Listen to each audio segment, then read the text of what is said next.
So we learned about that you shouldn't be mafsik between tefillin shel yad and tefillin shel rosh.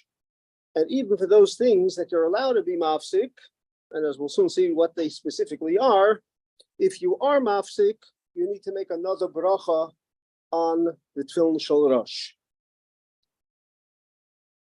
So another thing that you're permitted to be mafsik, and that is im seicheach b'inyanim shehem l'tzeirach hanochas tefillin. If somebody needs to say something regarding his putting on tefillin, for example, he puts on the shel yad tefillin, and somebody took away his shel rosh, and he says, "Hey, get me back my shel rosh tefillin. I have to put it on." So without saying that, he's not going to have his tefillin to put on. So this is something that's absolutely necessary for him to continue to put that on. So that's, on the one hand, you might say it's a hefsek, it's an interruption between his putting on the shel yad and putting on the shel rosh, and we said you should not interrupt. And if you do interrupt, you have to make another bracha. But if it's this type of interruption, an interruption of saying something that you need to say in order to put on the tefillin, if you say something, you say words that you're saying that are important in order to be able to put on the shel rosh, then you don't even need, not only are you allowed to interrupt, but you don't even need to make another bracha. In spite of that you're allowed to interrupt, you should interrupt, and you don't need to make another bracha. In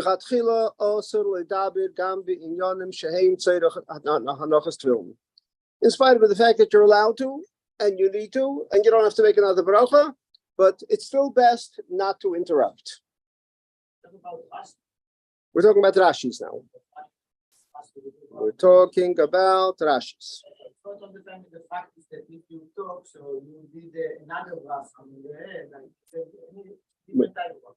We said that, yeah. I started. You do if you interrupt. It depends for what. But in this case, if you interrupt for something that you need for the tefillin, there you don't need to make another bracha. So it's interesting that you're allowed to, but you're not allowed to. So it says that although you're allowed to, lechatchila you shouldn't. That's lechatchila you shouldn't. So I mentioned just a minute ago, if you put on the shel yad, and you thought the shel rosh is sitting right here, and while you're putting on the shel yad, somebody walks over and takes your shel rosh. He wants to take a look at it.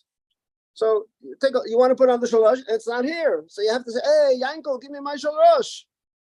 So that's a perfect example where it's clearly that you're only speaking because you need it in order to put on the shel rosh. That's better.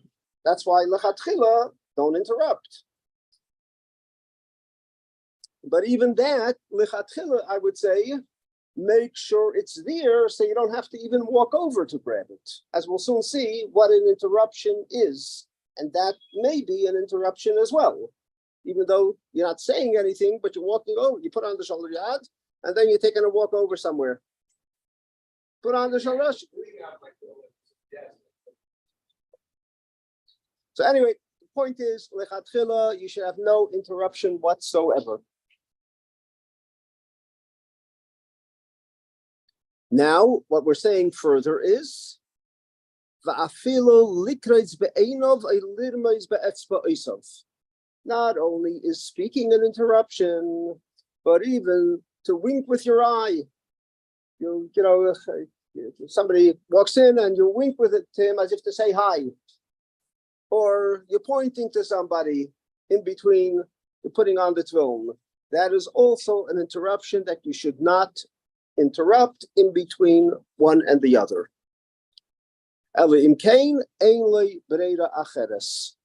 Unless there's no other choice. So it's, in other words, it's not lechatchila, but if there's no other choice, then you can. But again, it's best not even to, certainly not to go, you go, you think you're not saying anything. And often you're making a whole sentence and a whole speech with the. So that's certainly something that you're not allowed to do. And this is so with anything. You make a bracha on something, and you made a bracha, you're not going to interrupt. But you're going with a whole bunch of somebody saying, you need the salt. So he goes to the salt shaker and he says, this one. And you say, what else? The other thing, So you're giving a whole speech about whatever, and that shouldn't be. Again, salt as an example, that might be l'tzoyrech habracha. That might be a situation where it's necessary, otherwise you couldn't acquire it. You couldn't make the bracha because you don't have what you need. But again, the point of it is you have to be extremely careful with a hefsek, and not only shouldn't you say anything, you shouldn't do anything, you shouldn't even wink with your eyes or point with your fingers, because that too is considered a hefsek. Yes. So, well, so that's somewhat of an alternative, yes. But again, if you're doing it for the salt, so again, it's not a hefsek. And sometimes people make the bracha, and then all of a sudden they realize they don't have a knife. So they think because they say it in Hebrew, it doesn't mean anything. Someone says sakin. So just because he said it in Hebrew, it doesn't make it that's not a hefsek. Well, again, if there's no alternative, because you need it. What's that? Bread, that's exactly the But again, that's when you need it, and there's no, sometimes, and I've seen this where there's a knife there on the table, but he wants the special knife that they use for Shabbos. There's no need for that. You can use a regular knife too. So again, the point of it is that you have to, when you're making a bracha, you have to have everything available in front of you so that it doesn't need a hefsek before you can do the mitzvah. Now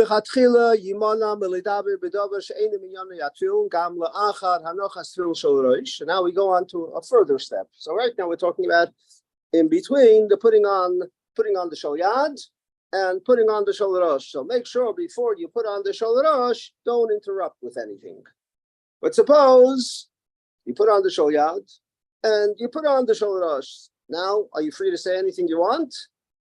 Or is there something more that you have to do? You have to still put it around your finger. So lechatchila, and we said for the shol rosh that if you interrupt in between the shol yad and shol rosh, you have to make another bracha. If you interrupt between the shol rosh and the finger, there's no other bracha to make. So is that okay? So lechatchila yimana melidaber bedaber she'enim minyani yatvil. Lechatchila, you should be careful not to speak anything that you don't absolutely need for the tefillin. Even after you put on the shol rosh, minimize or try to avoid saying anything until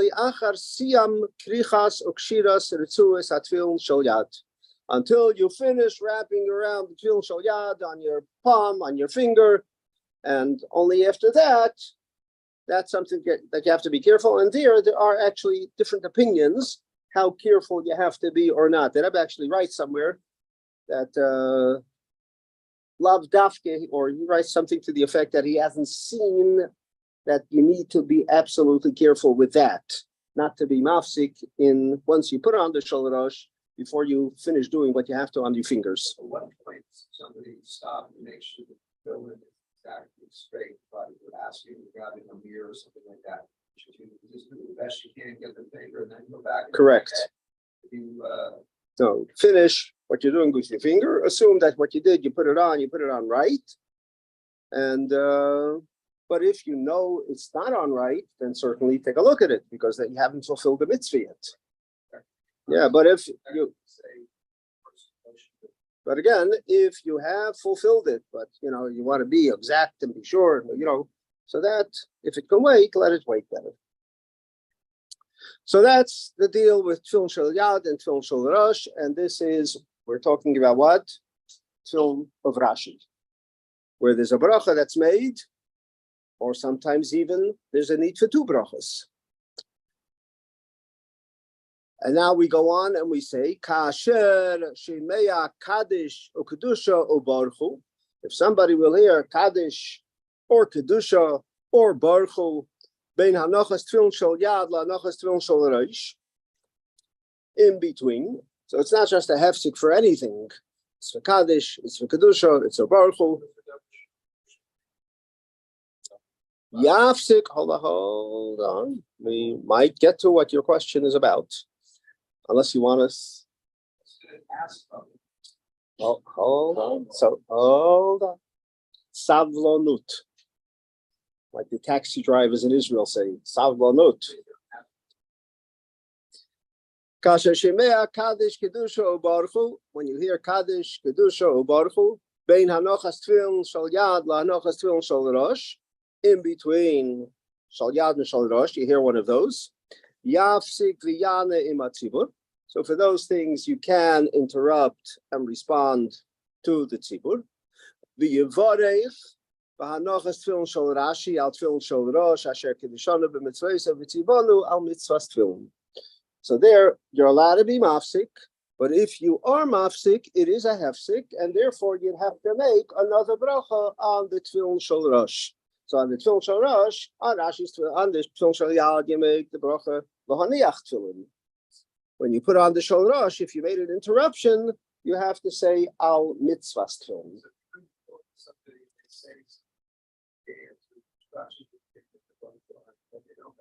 No, that's what we said, right? So what the suggestion is, or it's important, that when you're putting on tefillin with somebody, tell them before you put on with them that you're not supposed to interrupt between one and the other, because otherwise there's no chance that they know it. And if they interrupt, what I would say is, without telling them, just make it as if, fine, no problem, you just make two brachas. That's the variant of the amendments. We talk about the 5 amendments of the Ahmadis. You up until the Tiskabel.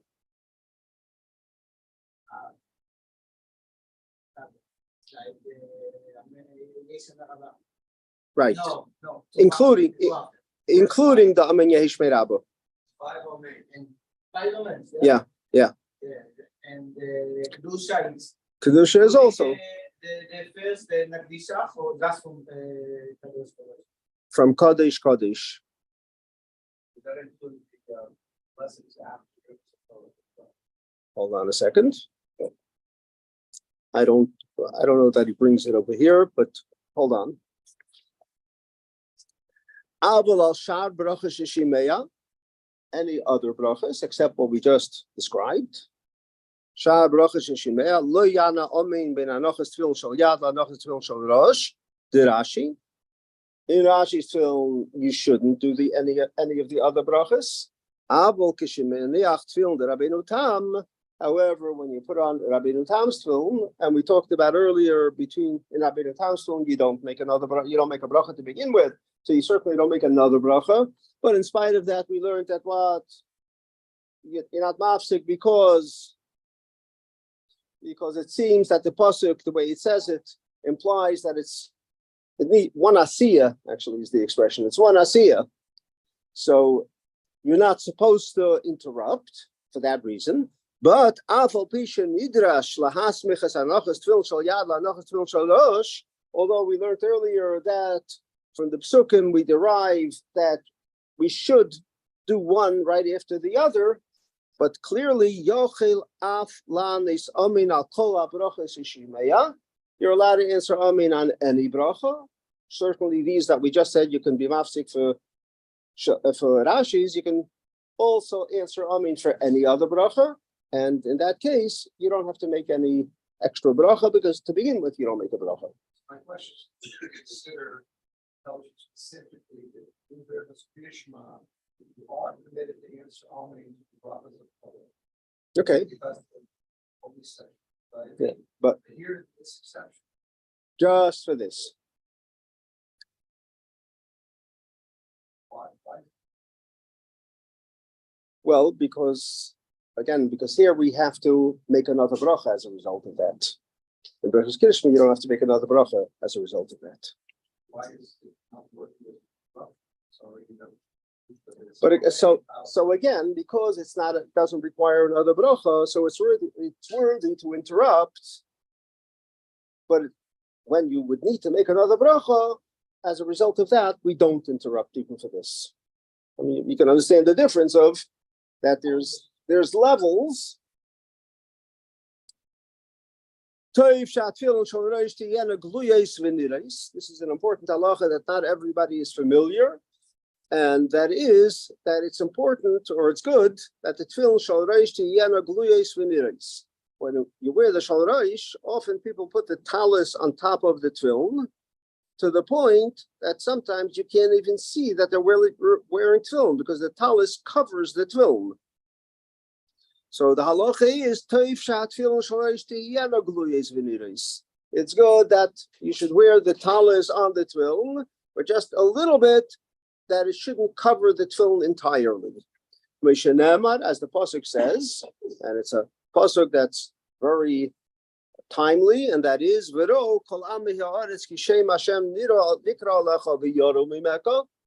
says, that the pasuk says that the nations of the world will see the tefillin on you, and they will fear you. And based on this, the Rebbe established the whole Miftzah tefillin during the time of the 6-Day War. Prior to that, so, but the point of it is, it says, V'ro, you have to be able to see the tefillin. If you're going to cover it with your talis, you won't see it. So again, based on this pasuk, although the pasuk doesn't tell us clearly directly that that's what you have to do, but from the pasuk, it implies that they have to be able to be seen. So therefore, the halacha is that if you're davening with a talis gadol, you have a talis, a bacher, it's not an issue. But if you're davening with a talis, and the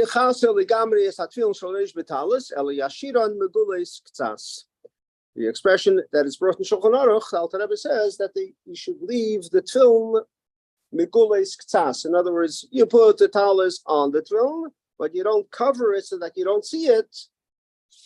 You have to leave them migules k'tzas, so that you have this pasuk v'ro kolam ha'aretz, where the pasuk implies that people can, when you're davening with tefillin, you can still see the tefillin on you. If you cover it with the talis, you won't see it. So you should cover it. It should be a little bit on top of the tefillin, but not covering the tefillin entirely, so that you should be able to see the tefillin that you're wearing. Sides as well as Well, it doesn't say the sides. It should be so that you can see that you're wearing tefillin. It doesn't say the sides, how much of the sides. It's somebody looks at you, they see that you're wearing tefillin. Don't have it covered. Correct.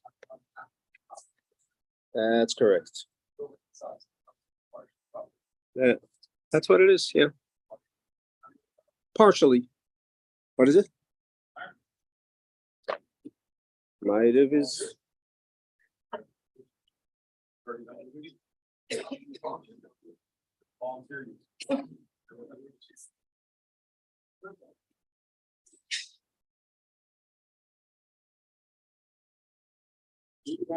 That's it. Praised is the person that we know